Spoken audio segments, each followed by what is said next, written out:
I didn't break the window. I didn't have to say, Tony, please take it easy and bang.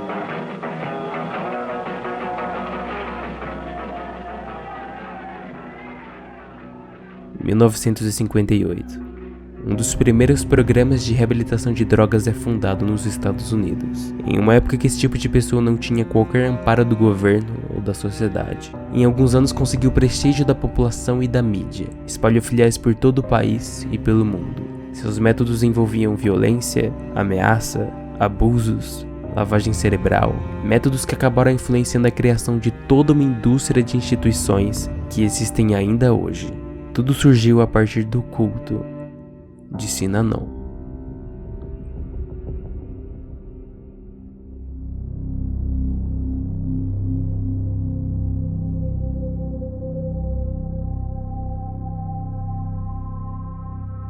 Até os anos 60, programas de reabilitação de drogas nos Estados Unidos não existiam ou eram insignificantes. O consenso geral é que viciados eram, quase que todos, incuráveis. Pessoas que não tinham mais salvação e que nunca mais teriam uma vida normal sem o vício. O destino dessas pessoas normalmente eram dois: ou levados a hospitais para tentarem ser curados por médicos com uso de medicamentos e métodos não muito eficazes, ou, majoritariamente das vezes, presos. Um programa que existia desde 1935 para tentar ajudar viciados eram os Alcoólicos Anônimos, mas justamente por ser focado especificamente em alcoólatras, eles não lidavam bem com aqueles viciados em outros tipos de drogas, porque acabava sendo problemas diferentes, jeitos de se lidar diferentes também. É nesse contexto que surge um homem chamado Charles Edwin Dedrick. Dedrick desde a infância teve uma vida problemática. Seu pai era um alcoólatra que morreu em um acidente de carro quando ele tinha 4 anos de idade. Um irmão morreu quando ele tinha 8. Teve problemas com sua mãe, com um padrasto, e foi na adolescência que o vício em bebidas começou. Se casou 2 vezes e nas 2 a bebida estragou tudo. Além de vários empregos perdidos, a bebida cada vez mais destruía sua vida, até que ele decidiu participar das reuniões dos Alcoólicos Anônimos por recomendação. E foi nesses encontros que ele percebeu uma de suas maiores qualidades: ser um líder carismático. No, you don't. I just told you you don't have to. But we all wait. Look, boy, I'm DJ. Don't sign him out. Oh! I'm quite convinced that he actually knows more about me than I know about myself. He was the first person I have ever met that was able to somehow cut through the nonsense. Com o poder de influenciar, inspirar, motivar as pessoas, Dedrick começou a ir nessas reuniões dos Alcoólicos Anônimos todos os dias. Cada vez mais e mais percebia essa sua habilidade de guiar as pessoas ao caminho certo. Foi nessa época que ele participou de um experimento envolvendo LSD, que estava acontecendo em uma universidade da Califórnia. Uma experiência que, de acordo com ele, foi única. Tudo o que aconteceu comigo desde então foi por causa desse momento.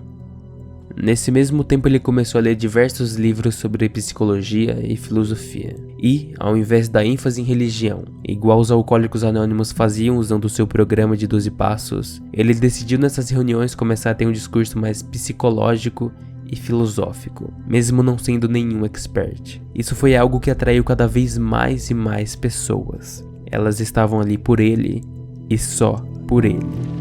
One of the wisest persons that I've ever met in my life.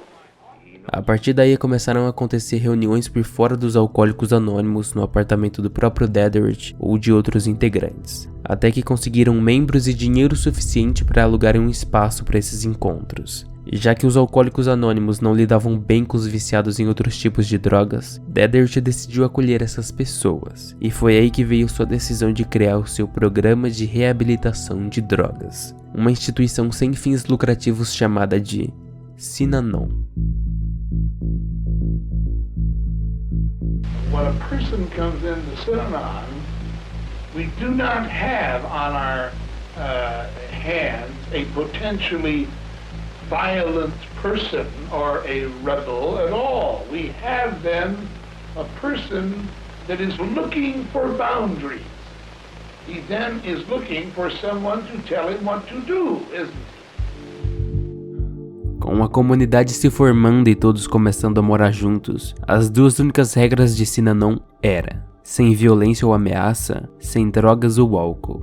Todos que virassem residentes de Synanon deveriam parar instantaneamente de fazer uso de drogas ou bebidas. Isso sem se importar com os problemas que a abstinência causava. Depois que entrassem, a convivência em Synanon era, supostamente, agradável. Todos eram receptivos, amigáveis, simpáticos, todos se entendiam porque sofriam de um mesmo problema e tinham o mesmo objetivo: acabar com o vício. Uma comunidade que no início foi realmente unida.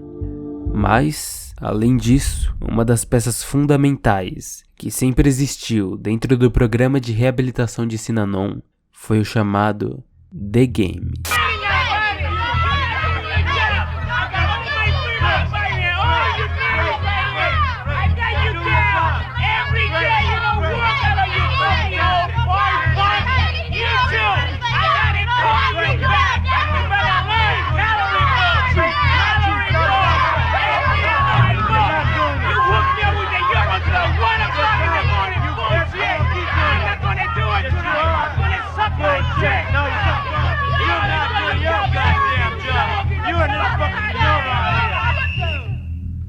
Indo no caminho oposto dessa convivência amigável de Synanon, esse jogo era um encontro parecido com o dos Alcoólicos Anônimos, que você desabafava para um grupo de pessoas dos problemas com vício, problemas da vida no geral, falando de como você se sentia, do que estava pensando e coisas assim para você não carregar esse peso sozinho, abrindo o jogo para as outras pessoas. O que diferenciava esses games de Synanon foi um método desenvolvido e aperfeiçoado por Dedrick, que ficou conhecido como Attack Therapy, ou terapia de ataque.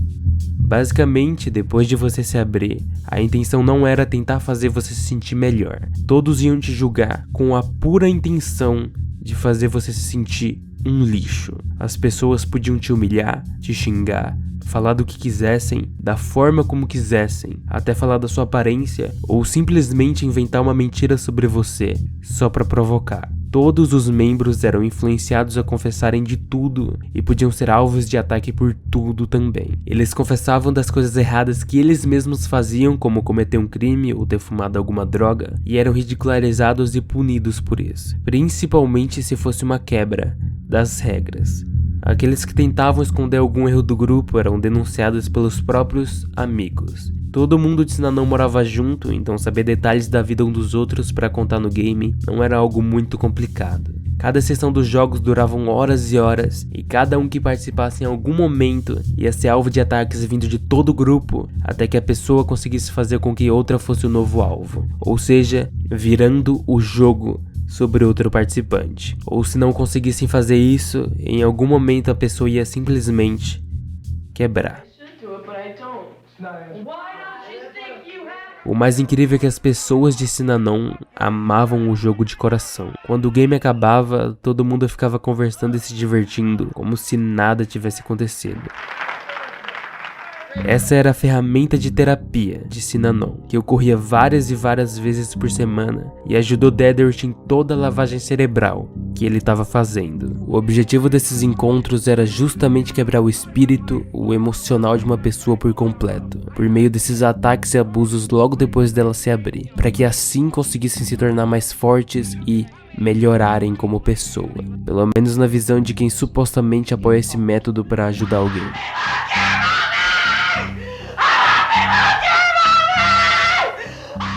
Esse game foi usado por toda a existência de Synanon, além de outras ramificações que foram surgindo baseadas nele. A parte mais interessante dessa ferramenta de terapia para Dedrick era toda a pressão que essas reuniões causavam em alguém. Quebrar uma pessoa e tirar sua força de vontade de lutar e discutir por algo, convencendo elas a acreditarem no que ele quiser que elas acreditem, foi uma forma de manipulação bem conveniente no futuro. Até porque muitos de Synanon curtiam essa liberdade de expressão. A forma de como poderiam atacar os outros sem consequências e de expressar seus sentimentos os deixava mais leve. Era uma novidade para muitos e por isso mais e mais pessoas queriam participar desses encontros. Mais e mais membros entravam para fazer parte de Synanon, mais e mais doações a instituição recebia dos próprios membros ou de pessoas de fora, já que eles estavam tratando de viciados na sociedade. algo que ninguém mais fazia. Com isso, conseguiram dinheiro suficiente para que a comunidade se mudasse para um prédio maior, na praia de Santa Mônica. Por ser uma região de maior classe, levar pessoas viciadas em drogas para morarem e se recuperarem por lá não foi muito bem aceito pela vizinhança.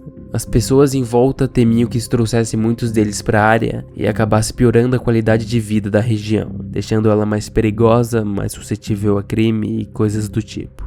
Então começaram a reclamar e denunciar Synanon para as autoridades. Isso fez com que Dedrick e alguns membros acabassem sendo presos por operar uma instituição médica sem licença e de fazerem isso em uma zona proibida. Dedrick poderia ter ficado em liberdade condicional, mas escolheu ser preso para manter a sua palavra de que o que ele estava fazendo era o correto. Ele decidiu ir preso só pela causa.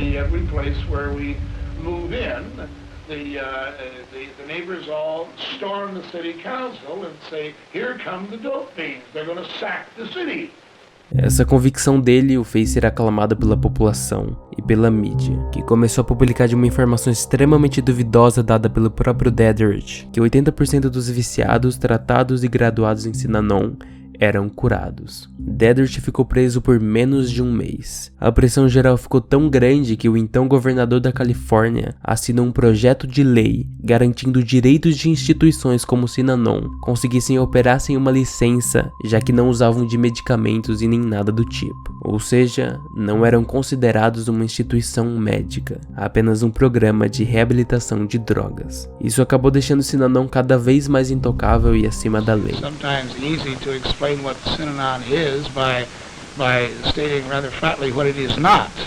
Synanon is not a hospital, it is not a sanitarium, it is not an institution, and it accomplishes its prime purpose, which is to let's say re-educate people so they can fly properly.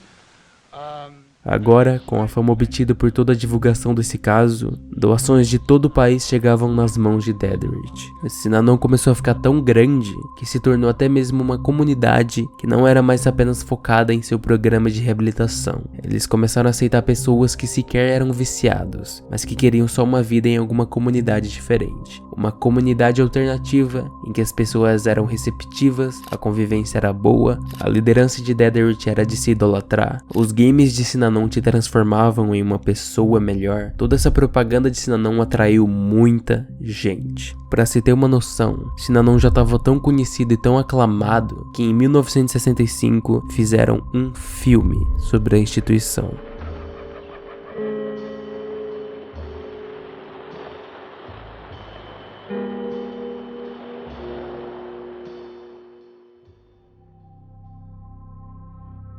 Dedrick se tornou um dos maiores donos de terra em Santa Mônica. Synanon se expandiu com muitas filiais por todos os Estados Unidos e até em alguns outros países como a Alemanha. Conseguiram milhares de membros, uma receita de quase 10 milhões por ano, vendiam itens promocionais com a marca de Synanon, tinham postos de gasolina, prédios, carros, motos, barcos, caminhões, aviões. Synanon se tornou realmente um império.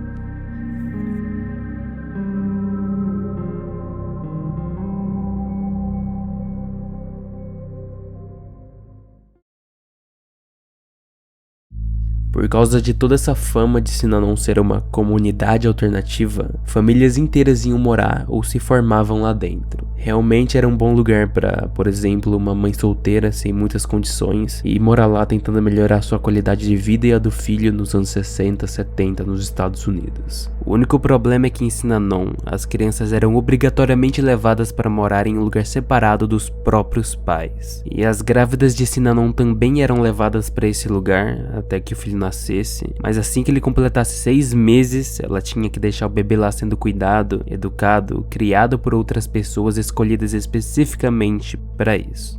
Esse local é o que ficou conhecido como incubatório.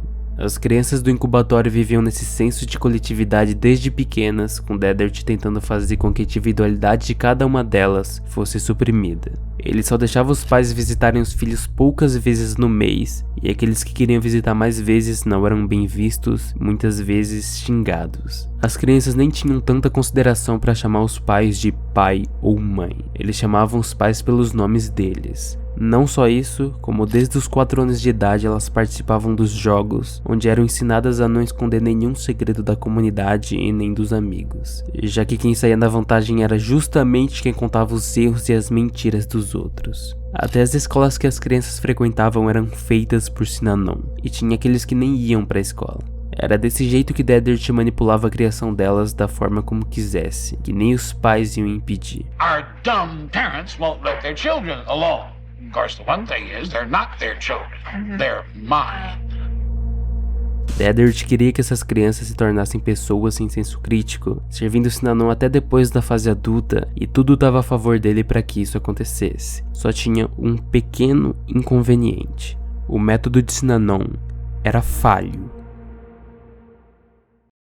No início dos anos 70, foi criado um projeto chamado de Punk Squad. Basicamente, Deddart convenceu o governo que, ao invés de mandar adolescentes problemáticos para centros de detenção da cidade, ficar gastando recursos com eles, Sinanon, que já lidava com gente do tipo, poderia acolhê-los. Uma causa aparentemente nobre, que na verdade tinha como real objetivo manter Sinanon sem ser taxada pelo governo, já que eles eram uma instituição que ajudava pessoas sem fins lucrativos. Só que Deddart não contava com uma coisa, diferente de quase todas as pessoas de Sinanon, que entraram querendo participar, querendo fazer parte da comunidade. Esses grupos de adolescentes definitivamente não queriam estar lá. Eles queriam voltar para suas casas, para sua vida de antes de Sinanon, e para isso tentariam de diversas formas tentar fugir, quebrar regras, tudo o que fosse contra a instituição. O método de Sinanon nunca funcionou da maneira que deveria, nem mesmo com o tratamento de viciados que Sinanon tanto pregava.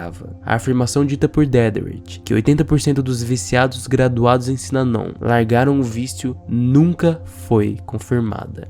E tempos depois, percebendo que seu método era falho, ele mesmo contradiz essa afirmação mudando uma coisa bem importante. Não havia mais graduação em Sinanon, com exceção dos adolescentes enviados para lá pelo governo ou pelos pais. Deddart percebeu que a maioria dos membros só se mantinham limpos de seus vícios caso ficassem em Sinanon. Além de que, sem graduação, ele poderia manter as pessoas sob seu controle e desenvolver sua própria comunidade utópica ali. Aqueles que não queriam isso e saíssem eram consideradas pessoas não gratas e não deveriam mais voltar. Então, se o programa de reabilitação não funcionava nem nas pessoas voluntárias a ele, definitivamente não funcionaria com as crianças e adolescentes colocadas à força no Punk Squad. De acordo com um advogado que estudou muito sobre Sinanon, Paul Morantz, foi a partir desse momento que Deddart quebraria uma das principais regras da instituição. É proibido violência. Eu estava no qual Sinanon chamava de Punk Squad lá nos anos 70 e isso ainda me dá calafrios. Sinanon acabou com minha vida e destruiu qualquer fé que eu tinha na humanidade. Eu me recuperei o tanto quanto uma pessoa pode e tenho uma vida produtiva atualmente, mas levei muitos anos para conseguir isso. Foi puramente e simplesmente um pesadelo. Esse é um dos vários relatos que existem daqueles que fizeram parte de Sinanon e parte do Punk Squad. O próximo que eu vou citar é a experiência escrita por um anônimo em um fórum no dia 19 de setembro de 2007. Eu sou um sobrevivente de Sinanon. Eu fui introduzido no final de 1976 com 14 anos. Eu fui levado lá pela minha mãe. Ele menciona que o motivo disso não foi nada sério. Ele estava faltando na escola frequentemente e um dia a mãe dele flagrou ele fumando maconha e surtou. Então uma amiga dela de Santa Mônica recomendou Sinanon como uma organização fantástica e de sucesso. A entrevista foi brutal, com mais ou menos uma dúzia de pessoas me insultando e me ameaçando. A sua única salvação, de acordo com eles, era ficar por 6 meses em Sinanon. Eles me disseram que se eu fugisse, minha mãe me mandaria para um centro de detenção. A rotina lá era levantar às 5 da manhã, correr alguns quilômetros, comer alguma coisa, trabalhar até a noite, normalmente limpando o mato de filiais de Sinanon, depois fazer alguns exercícios e jantar. Ele disse que nunca foi um dia para a escola. Nós frequentemente tínhamos que ir ao jogo depois do jantar. Ele também disse que algumas vezes era acordado no meio da noite para participar dos jogos. Só que a diferença desses é que duravam tipicamente de 36 a 72 horas. E não era permitido dormir ou até mesmo comer durante eles. Isso era bem efetivo para quebrar a força de vontade da maioria das pessoas de lá. Durante meu primeiro jogo de revelação, que aconteceu mais ou menos um mês depois que eu cheguei, meu amigo e confidente me delatou por fumar. Não podíamos ter cigarros. Nós dois tivemos que usar uma grande placa de lanche por uma semana que dizia: "Eu sou tão estúpido que eu fumei maconha." Eu nunca confiei em ninguém depois disso. Eu pessoalmente nunca fui espancado em Sinanon, mas eu testemunhei muitos. Ele deu 2 exemplos. O primeiro foi de uma garota de 14 anos, atacada agressivamente por adultos no rosto e no estômago. E o segundo exemplo foi de um amigo que foi espancado por 15 minutos por ter tentado se matar. Toda a pressão, todo o estresse era demais para muitos dos membros do Punk Squad, que eram só crianças e adolescentes. Esses espancamentos eram sempre públicos e os alvos eram frequentemente despidos durante eles. Violência de escala menor era um acontecimento diário entre nós. E por fim, ele relata um caso extremamente pesado envolvendo abuso sexual, onde o garoto que foi vítima foi ameaçado de morte se contasse algo. A polícia nunca foi contatada, é claro, e aquele pervertido saiu impune. Eventualmente ele foi transferido para outro local de Sinanon e convenceram a mãe dele a deixar ele ficar lá por mais 6 meses. Eu fui para casa quase que exatamente 1 ano depois que eu entrei. Aquele game citado que durava de 36 a 72 horas é uma das versões atualizadas dos jogos que ficou conhecida como Steel. Uma versão que surgiu em 1968 e durava 24 horas, mas foi aumentando ao longo do tempo para ficar ainda mais exaustivo. Alguns estilos permitiam a constante entrada e saída dos participantes durante todo o tempo dele. Outros estilos forçavam as pessoas a ficarem do início ao fim sem comer ou dormir. E existiam também aqueles que serviam especificamente para conversar, discutir, persuadir pessoas sobre um assunto específico por meio do cansaço e da pressão causada pelo estilo, facilitando o controle e manipulação dos membros, incluindo as crianças e adolescentes que participavam, onde muitos deles começavam a seguir as ordens só para não sofrer nenhuma das consequências. Percebendo que não tinha mais como fugir, e mesmo que tentassem, os próprios amigos denunciavam para Sinanon, então eles tinham que só aceitar o destino. A violência que começou com essas punições das crianças do Punk Squad foi só a faísca de tudo. Deathert já estava completamente consumido pelo poder. We are an experimental society. I don't know how this is going to come out. I really don't. If I knew how it was going to come out, I would do it.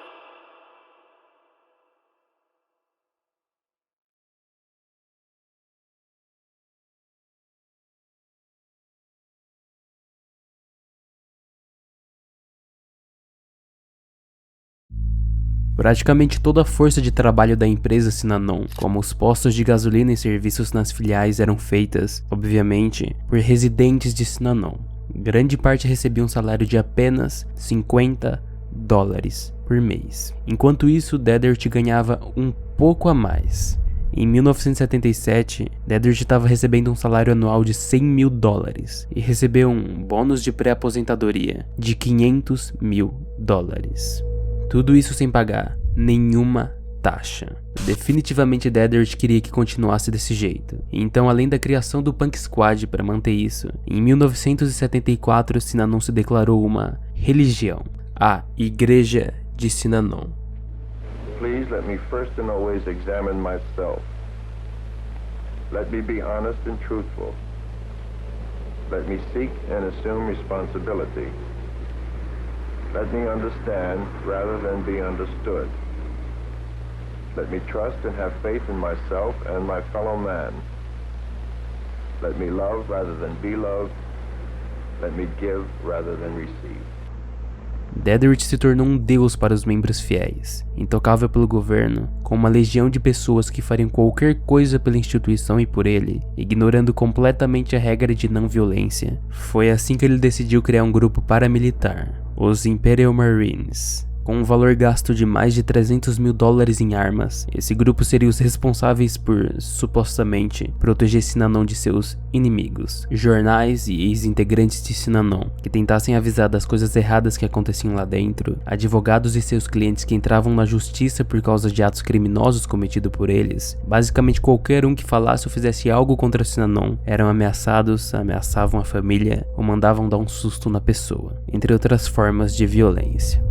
As ameaças feitas para as pessoas que trabalhavam na mídia era algo extremamente eficaz. Se a mídia não tem coragem de divulgar os podres de Synanon, a reputação dela não cai. Pessoas continuam a prestigiar a comunidade e a população como um todo continua apoiando o funcionamento deles, já que estão tratando dos viciados. E isso foi o que realmente aconteceu por muito tempo. Eram poucos que tinham coragem de ir contra Synanon. Alvin Gambonini foi uma dessas pessoas. Ele morava por perto de uma das filiais de Synanon e ajudava crianças e adolescentes a fugirem de lá, fazendo com que elas voltassem aos seus pais, até mesmo pagando a passagem de volta delas. Então os Imperial Marines acabaram descobrindo isso e Gambonini foi espancado na frente da família.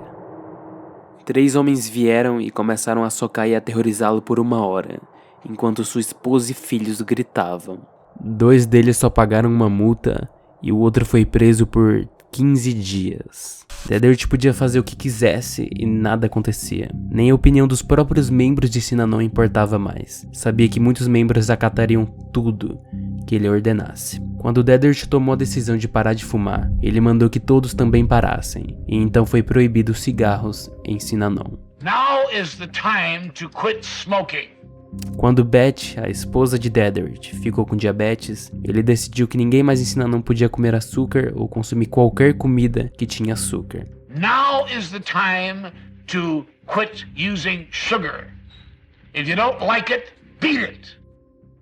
Outra regra só um pouco mais absurda surgiu em 1975, quando uma mulher roubou uma câmera de Synanon e confessou isso em um Steel. Normalmente a punição de uma mulher dentro de Synanon para uma quebra das regras era usar um gorro feito de meia calça de uma mulher. Já a punição de um homem era raspar a cabeça. Caso eles não aceitassem isso, eram expulsos de Synanon. Essa mulher especificamente que roubou a câmera lutava muito pelo movimento de direitos iguais entre homens e mulheres. Dedert, sabendo disso, sugeriu então que ela raspasse a cabeça, e foi o que ela fez. Em solidariedade a ela, os amigos dela que também estavam no Steel foram lá e rasparam também. A notícia que uma mulher já antiga de Synanon raspou o cabelo se espalhou para todo mundo pelo sistema de transmissão que eles chamavam de Wire. Basicamente era mais uma das formas que Dedert usava para manipular os membros. Um sistema de rádio que funcionava 24 horas por dia, todos os dias, dentro de todas as filiais de Synanon, por basicamente a maioria dos cômodos, e servia para que todos os membros ouvissem o que Dedert e outros superiores da organização quisessem que eles ouvissem, tanto ao vivo quanto gravações que ficariam se repetindo pelo dia inteiro.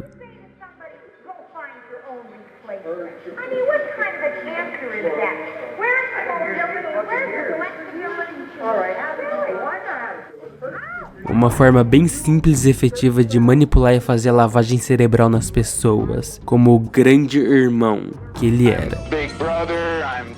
Então, depois de ouvirem que uma residente já antiga de Synanon raspou o cabelo, e tinha mais gente raspando também, muitos foram na sala do Steel para ver de perto esse grande marco na comunidade.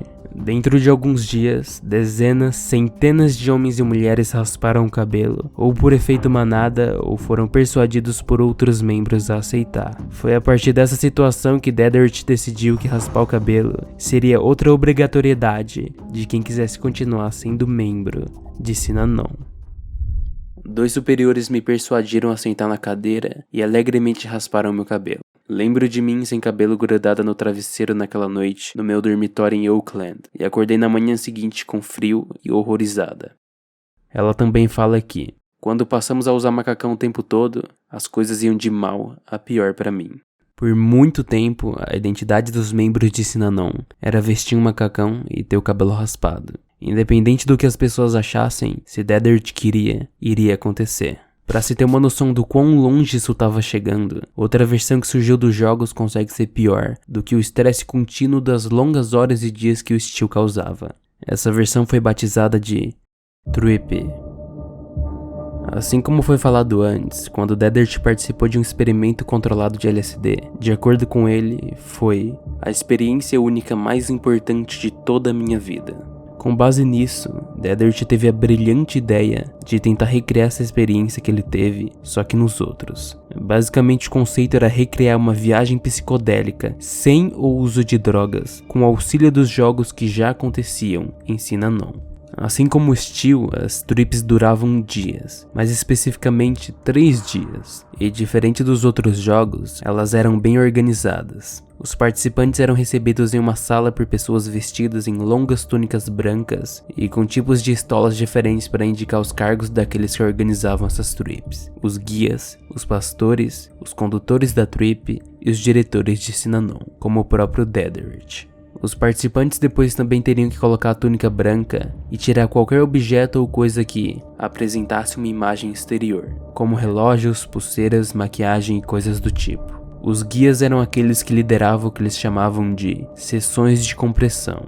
Os pastores lideravam as sessões de tensão, e os condutores eram responsáveis pela organização geral dessas sessões, auxiliando tanto os guias quanto os pastores, da forma como pudessem. A orientação começaria às 7, com a leitura da filosofia de Synanon. Após a orientação, cada guia chamava os nomes de seus participantes e eles eram conduzidos a uma sala do jogo. A sessão de compressão era basicamente como um jogo já funcionava, usando o melhor método que eles conseguiram para fazer as pessoas se abrirem e confessarem seus pecados e sentimentos mais internos, por meio do confronto entre eles. Terry Hurst foi uma das condutoras da trip e descreveu essas sessões como orientando as pessoas a alcançar o interior e resolver conflitos internos. Um monte de histórias envolvendo a família, vício, álcool, drogas e crimes no geral eram ditas nessas sessões. Todo mundo era obrigado a confessar os pecados para serem confrontados por isso pela terapia de ataque depois. Várias e várias vezes as pessoas passavam mal e alguns chegavam a entrar em um estado catatônico e não falavam com mais ninguém ou ficavam chorando. E aí os participantes agiriam como uma grande comunidade empática, apoiando e abraçando essa pessoa mesmo tendo sido eles mesmos que causaram isso. O pior foi um homem que jogou seu bebê recém-nascido em uma lixeira. Ele se acabou em lágrimas e implorou por perdão. Ele me escolheu para ser aquela de quem ele precisava de perdão. Eu disse a ele que ele estava perdoado porque ele era uma pessoa diferente de quando ele era um viciado em uso de drogas. Eu o segurei enquanto os outros na sala se amontoavam ao redor dele. Disse a ele que ele estava perdoado e o abracei. A mudança nele depois disso foi profunda, no momento e depois da trip. Sua confissão foi tão espontânea que outros do grupo começaram a fazer confissões. Era bom para as pessoas desabafarem.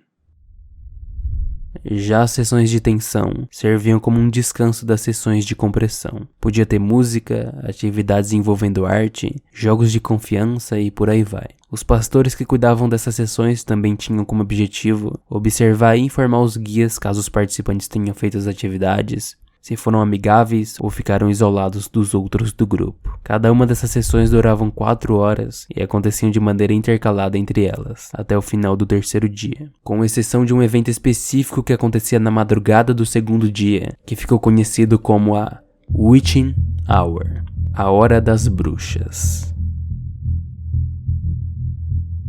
Os participantes eram levados a uma sala escura com um palco, decorada com velas e incenso. Enquanto eles entravam na sala, cantos de Gregórios tocava de fundo.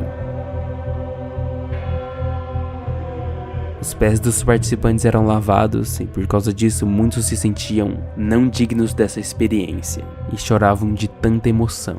Nessa sala acontecia o seguinte: no palco, um tabuleiro Ouija era operado por pessoas vestindo túnicas pretas e brancas, as chamadas bruxas, e também haviam aqueles que eram responsáveis pela transcrição oficial do que o tabuleiro supostamente dizia. As sessões começavam perguntando se havia um espírito na sala. Depois que tinha uma resposta, perguntávamos se havia uma mensagem para alguém. Em uma dessas sessões, o suposto tabuleiro direcionou frases a uma pessoa específica da sala, e ele ficou tão grato pelo que ouviu, que em outro dia doou seu carro a Synanon e depois se mudou com a família para lá. Eles entrariam na família de Synanon, dizia o tabuleiro, ou o 5º círculo do inferno de Dante, onde as almas atormentadas são aterrorizadas e dilaceradas, os aguardaria caso não entrassem. Bastante gente que era de fora de Synanon e era convidada para participar, além dos que já eram membros, acreditavam nisso tudo. Até o terceiro dia da trip, comer e dormir era raro ou nem acontecia. Era estressante, cansativo, desgastante demais e fazia com que muitos alucinassem durante as sessões. Terry Hurst defendia tudo isso dizendo que liberavam a dor e o medo porque foram aceitos e amados. Aqueles contrários a esse método, como o advogado Paul Morantz, resumiu tudo isso a um eficiente programa de colapsos emocionais individuais, seguidos por uma massa de euforia em grupo. Tudo projetado para reeducar os indivíduos na filosofia e estilo de vida de Synanon.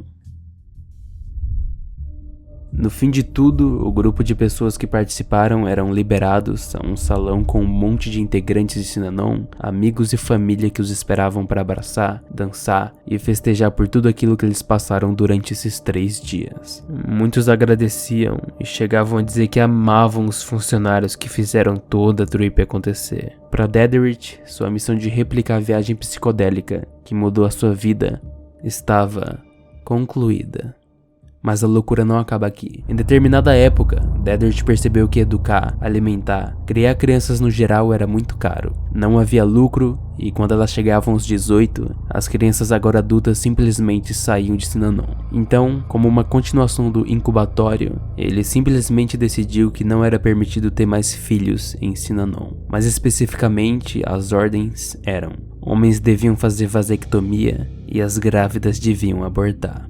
Foi aí que ele fez a chamada Estilo de Vasectomia, um jogo transmitido pelo Wire, onde ele mostrava todos os pontos positivos da cirurgia e conseguia convencer os homens presentes nesse estilo que era o correto de se fazer. Ele transmitia a gravação desse estilo de vasectomia em todo o Synanon, já para tentar colocar isso na cabeça de todos os membros.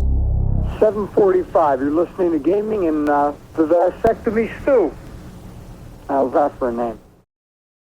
As pessoas discutiam até para quem ia primeiro na lista de cirurgia. Só que essa gravação transmitida pelo Wire não mostrava a pressão e intimidação daqueles que não aceitavam que a vasectomia fosse imposta sobre todos os membros. Foi o caso de um residente chamado Phil Ritter. Ele participou desse estilo e se manteve na opinião de que isso era errado e que não ia fazer a cirurgia. O Phil acabou não conseguindo convencer os outros que isso era maluquice e foi na polícia denunciar Synanon. A polícia resolveu fazer nada. A desculpa usada para eles não se envolverem é que todos eram adultos e podiam fazer o que quisessem. Então Phil Ritter foi expulso de Synanon por ter ido contra ela e teve que deixar a esposa e a filha lá. O objetivo de parar toda essa histeria falhou e em só 2 dias, mais de 200 homens fizeram a vasectomia.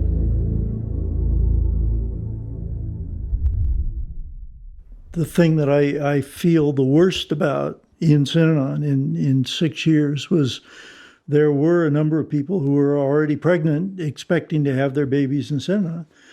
And one of them was almost at full term and was told that she needed to abort or not be able to live there anymore. And she and her husband had an induced stillbirth, basically had a 9-month abortion.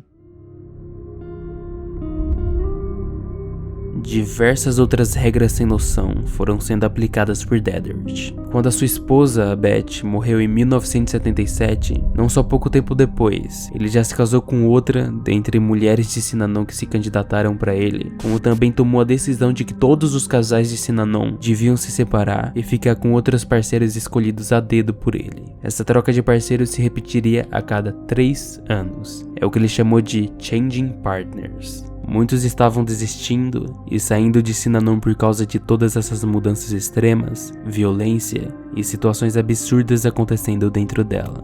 A comunidade amigável, receptiva e simpática do início já não mais existia.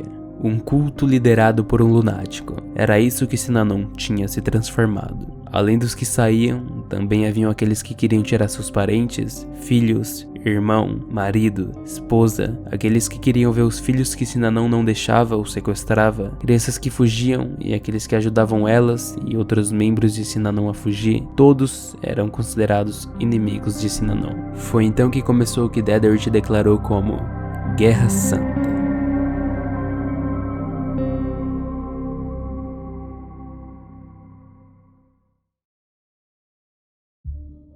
Em 1977, uma mulher chamada Terry foi para Synanon por recomendação de uma clínica de planejamento familiar, já que ela estava meio depressiva e com vários outros problemas psiquiátricos. Uma das piores decisões que ela podia tomar. Terry foi para uma das sedes de Synanon em Santa Mônica e de cara teve o cabelo raspado à força. Ela se arrependeu bem rápido e pedia para falar ou ligar para o marido dela, o Ted, já que ela claramente não queria mais ficar em Synanon, mas simplesmente não deixavam e eventualmente ela foi transferida para uma outra filial de Synanon em Tomales Bay. Também começaram a dizer para ela que o Ted abandonou e não queria mais ver ela, que Synanon era a única família dela agora. Tentavam fazer de tudo para que Terry desistisse da vida de fora, até porque a vida perfeita era em Synanon. Fazer isso com uma pessoa que já tinha ido procurar ajuda só foi deixando o estado mental dela cada vez pior. Até que aconteceu o estopim, quando obrigaram Terry a participar de um dos jogos. Como já era de costume, tentaram convencer que tudo que ela fez e continua fazendo tá errado por meio dos ataques e da gritaria, da humilhação, dizendo que ela precisava aprender com Synanon. E então toda essa agressividade direcionada fez a Terry entrar em um estado psicótico e ela não conseguia se comunicar com mais ninguém ali da comunidade. Diferente das outras pessoas que queriam estar ali e acontecia algo parecido, ela não conseguiu se recuperar. E enquanto tudo isso acontecia, o Ted, o marido dela, tinha recebido uma ligação de uma pessoa de Synanon informando que ela estava lá, mas que não podiam se falar sem explicar o motivo. Aí o Ted foi com um amigo lá em Synanon e pediu para falar ou tirar ela de lá, mas foi expulso do prédio por causa disso. Então ele decidiu ir para a polícia falar do que estava acontecendo e deram a mesma desculpa que falaram ao Phil Ritter antes. Não podiam se envolver, já que ela tinha mais de 18, era uma adulta e podia fazer o que quisesse. Foi por causa disso que um amigo recomendou pro Ted um advogado chamado Paul Morantz. Esse advogado já tinha experiência com coisa do tipo porque na época ele tinha trabalhado em um caso parecido, contra clínicas que sequestravam pessoas alcoólatras sem teto e prendiam eles como paciente contra a vontade para faturar sobre o estado. Morantz conseguiu fazer com que Synanon deixasse o Ted e a Terry conversarem por telefone e depois de muita insistência para que ela, mesmo em estado péssimo de não falar com ninguém, conseguisse responder se queria ou não voltar para casa, porque só com ela afirmando que sim, que Synanon combinou de deixá-la ir embora, ela disse que sim. Em alguns dias ela foi levada de volta para Santa Mônica, só que de acordo com ele, Synanon só desistiu fácil da Terry, sem muitos conflitos, por um motivo bem específico. Enquanto normalmente Synanon lutaria para manter seus membros, é duvidoso que eles quisessem Terry em seu estado psicótico. Ela era de pouco valor e um fardo. 2 dias depois, Dedrick recebeu a notícia que Synanon estava sendo processada por tentativa de lavagem cerebral, cárcere privado e sequestro. I'm quite willing to break some lawyer's legs, and then tell him the next time you're going to break your wife's legs. And then I'm going to cut your kid's arm off. And try me, because this is only a sample. You son of a bitch. Um ano se passa, agora em 1978, na época em que surgiu todo o movimento de fazer vasectomia e o Phil Ritter foi expulso, ele meio que continuou a sua vida normalmente. A esposa dele, a Lynn, acabou decidindo se separar porque ela ainda preferia apoiar os ideais de Synanon. O problema começa quando a filha deles ficou junto com a Lynn em Synanon. O Phil queria cada vez mais e mais a filha e então aconteceu uma disputa pela guarda dela e a Lynn acabou cedendo a custódia. Só que depois meio que ela se arrependeu e decidiu simplesmente sequestrar a própria filha para dentro de Synanon e fugiu para uma filial de Nova York. E então Phil Ritter foi e ameaçou intimar Charles Dedrick para testemunhar sobre o envolvimento de Synanon ajudando no sequestro da sua filha. Por causa disso, no dia 21 de setembro de 1978, depois de sair do trabalho, Phil vai para casa e sofre uma tentativa de assassinato. 2 membros dos Imperial Marines, o grupo paramilitar de Synanon, acertaram vários golpes na cabeça dele, e só não conseguiram completar o serviço por causa dos vizinhos, que escutaram os gritos de desespero do Phil e espantaram eles. O Phil acabou entrando em um estado de semicoma e por pouco Não, morreu. Jack Hurst foi outro ex-membro de Synanon que foi contra a instituição, falando sobre os poderes dela na mídia. Depois que ele ficou sabendo do ataque do Phil, ele pediu por proteção da polícia e comprou um cão de guarda. Em determinado dia ele voltou para casa, a porta estava aberta, as luzes acesas e ele encontrou o cachorro morto pendurado por uma corda. Houveram outros vários, dezenas de casos do tipo envolvendo violência, além das tentativas de assassinato. Até que aconteceu um bem peculiar. 2 dias antes da tentativa de assassinato do Phil, Synanon perdeu na justiça contra o Paul Morantz no caso da Terry, que ficou em cárcere privado, e a justiça ordenou que pagassem $300 mil por causa de tudo que aconteceu com ela. Morantz já sabia do perigo de lidar com um culto como Synanon, só que ele não achava que eles chegariam tão longe ao ponto de tentar assassinar uma pessoa em uma época em que todos os olhos estavam neles. Ele não só poderia ser atacado a qualquer hora por ter ido contra Synanon, como também começaram ameaças diretamente a ele. Dedrick estava pedindo um ataque contra mim pelo wire de Synanon e o endereço da minha casa estava sendo transmitido. A paranoia ficou aumentando a cada dia que passava. Morantz estava tomando todos os cuidados possíveis. Ele pediu auxílio da polícia, avisou que se acontecesse algo com ele, foi Synanon, comprou uma espingarda, toda vez que saía de carro, checava para ver se tinha algo escondido embaixo, entrava em casa com cuidado, checava os cômodos. Ele estava tentando se prevenir o tempo inteiro. That came to a head when attorney Paul Morantz was almost killed by a rattlesnake placed in his mailbox. Chuck Dedrick and 2 other members were convicted of conspiracy to commit murder. Morantz was bitten by a rattlesnake that had been put in his mailbox at a Pacific Palisades home. 2 members of Synanon, the controversial drug rehabilitation group, have been arrested. He's fearful another attempt might be made, another attempt to kill him. His complete recovery from the rattlesnake bite he received last week will probably take several weeks. 2 Synanon members will be arraigned later this week on charges of putting the snake in the mailbox at Morantz's home. The New York Post tonight reports that Synanon member Joseph Musico, who is charged in the rattlesnake attack against attorney Paul Morantz, once served in Vietnam. Musico was charged today with conspiracy to commit murder and 2 other counts of assault in connection with the rattlesnake incident. He's a former heroin addict and was an Army military police officer in Vietnam. He's being held on $60,000 bail. The other suspect, Lance Kenton, is free on bail. Identical charges are expected to be filed against him on Friday. Kenton and another member of the drug center Synanon are accused of plotting to kill Morantz, possibly because he won a judgment against Synanon. The preliminary hearing has been set for next month. Until then, Kenton will remain free on $25,000 bail. The grand jury also referred to the number of reports it had received about child abuse inside Synanon. Dentro de pouco tempo, toda a mídia divulgou esse e vários outros casos e relatos de crimes de Synanon. A polícia finalmente decidiu investigar e em uma das filiais encontraram áudios gravados que eram transmitidos pelo wire que provavam que os crimes foram cometidos pelos membros e líderes de lá. Don't fuck with Synanon. Our posture is don't mess with us. You can get killed dead. Physically dead.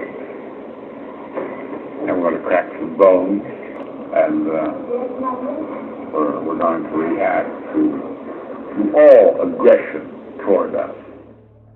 Esse foi o início do fim do Império de Synanon.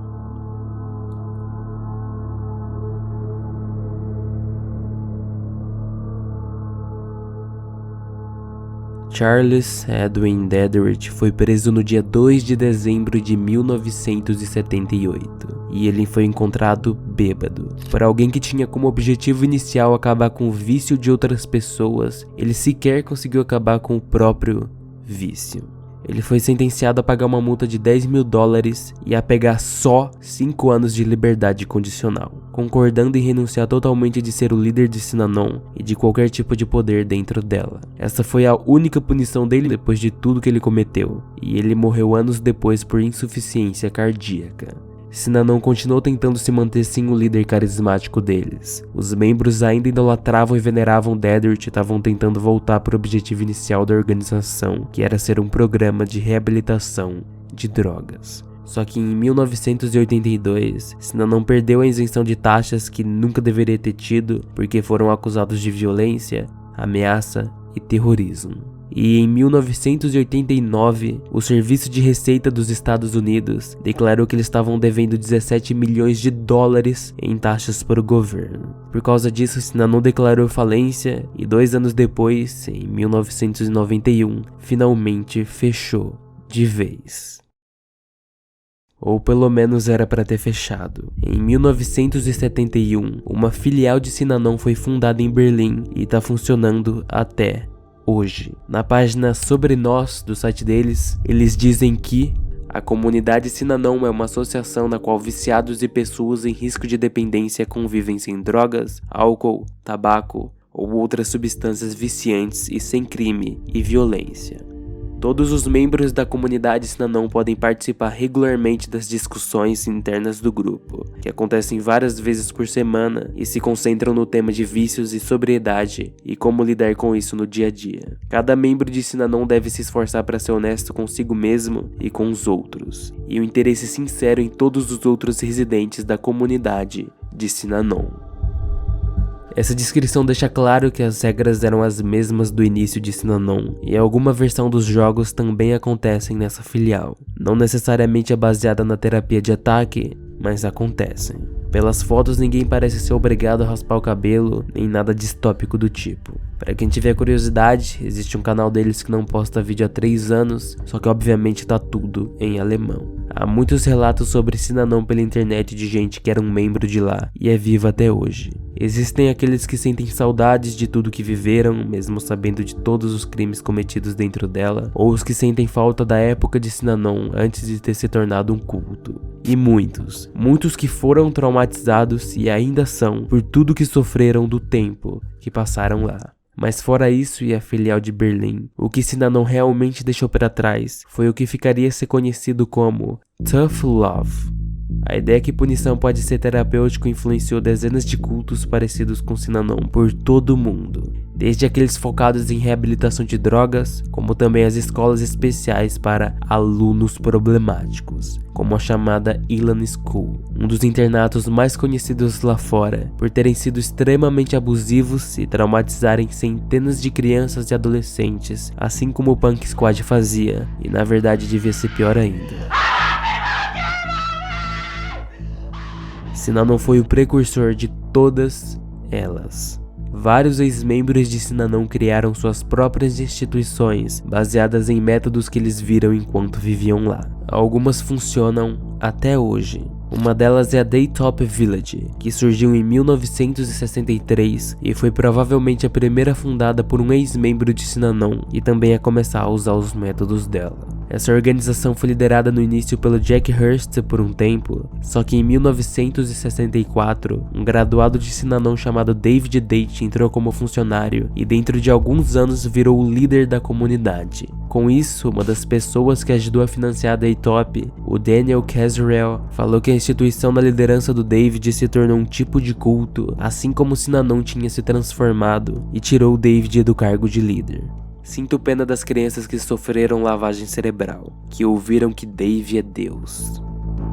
A Daytop Village continua de pé até hoje, com mais de 50 filiais por todo o estado de Nova York. E ela também influenciou a criação de outras organizações do tipo, como a própria Elan School, já que o Joseph Rich, que é o fundador dela, foi um dos membros da Daytop Village, e foi a partir daí que ele teve a decisão e a ideia de criar algo parecido com o que ele viveu.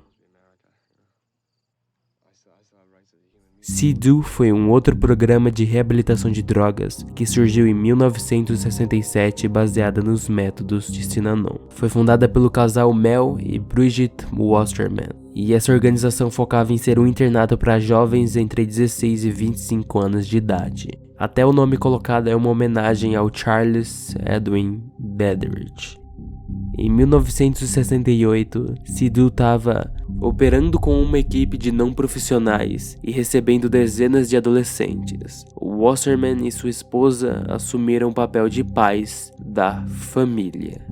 Um dos orgulhos dessa instituição era justamente que seus funcionários não eram nenhum tipo de profissionais, mas sim jovens ex-viciados que se formaram em Sidhu e sequer recebiam salários. De acordo com a propaganda deles, nem mesmo o diretor recebia.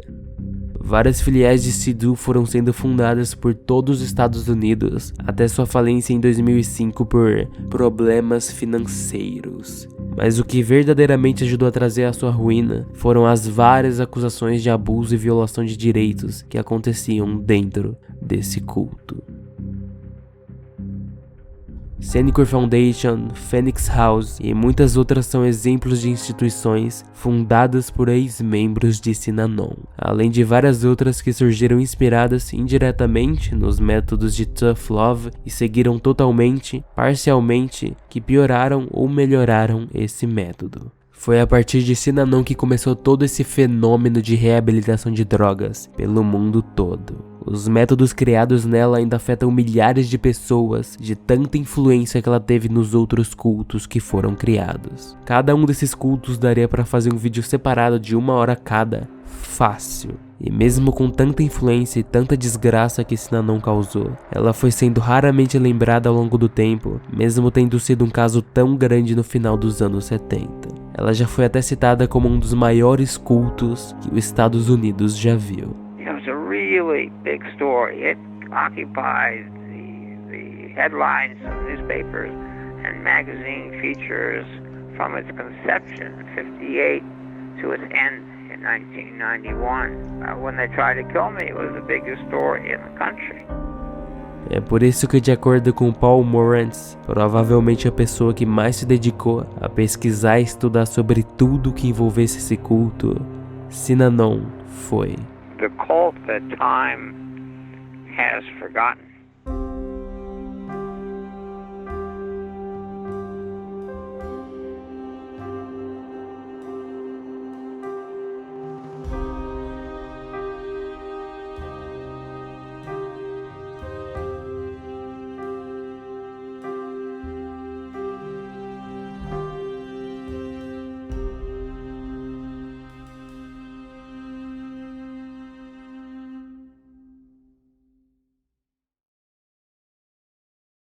Eu quero voltar a postar ARG e Enigma, então, só que no canal secundário, então se inscreve lá. E assina o membro também, que ajuda, tipo, muito mesmo. Acho que é isso. Eu tô muito cansado. Nossa, que vídeo trabalhoso.